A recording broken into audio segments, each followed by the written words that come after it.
ito, the last days. Basahin ko yung yung Mateo chapter 24 verse 14. Sabi dito, at ipangaral sa buong sanlibutan ang mabuting balita tungkol sa paghahari ng Diyos upang ito'y makilala ng lahat ng bansa sa kadarating ang wakas. Yun. Tsaka ito pa. Dito sa pahayag, dito sa wait lang.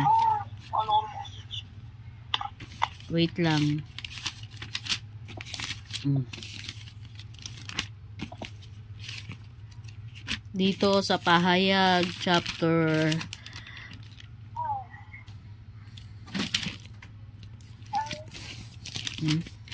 Pahayag chapter 22 verse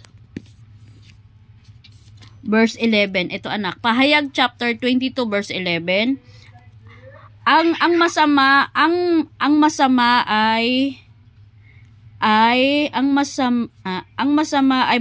ay magpatuloy sa pagpapakasama.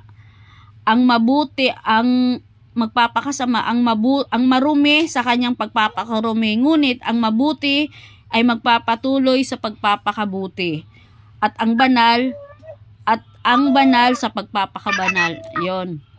Sabi nga sa last days, makikita mo rito sa pahayag chapter 22 sa verse 11, maliwanag dito na ang masama ay magpatuloy sa pagpapakasama, ang marumi sa kanyang pagpapakarumi, ngunit ang mabuti ay magpapatuloy sa pagpapakabuti, at ang banal sa pagpapakabanal. Yun nga, ngayon sa last days anak, lilitaw na the true color of people na hindi naman kayang pigilan, which is nagaganap sa panahon natin ngayon. Yun nga, kaya dapat lang na sa kabila ng mga dinadaanan, huwag tayong tatalikod sa pananampalataya. Kumbaga ito na lang yung bumubuhay sa isang tao, kasi kung kahit walang exempted dito, mayaman, mahirap ka, tapos yung Panginoon iniwan mo sa buhay mo, sana kakapit yung tao, di ba? Kakapit ka sa sa kaibigan mo, sa pera mo, nauubos yan. Pero pag si Lord yung kinapitan mo, sigurado ka, panalo ka. Kaya nga pagkakapit tayo, syempre doon na sa Panginoon para hindi tayo iwan, di ba?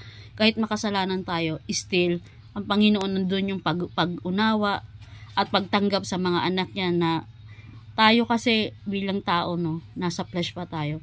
Hindi maiwasan maraming mga problema pinagdadaanan. Pero pag nagbalik loob tayo, hindi tinitingnan ng Diyos kung gaano ka karumi, kung gaano ka makasalanan sa mundong ito. Which is, dalawang kamay tayo tinatanggap ng Panginoon. Kung tayo magbabalik loob, tatanggapin tayo ni Jesus Christ. Basta, bukas sa kalooban, total surrender. Yun ang dapat gawin natin. At, hindi lang sa salita dapat.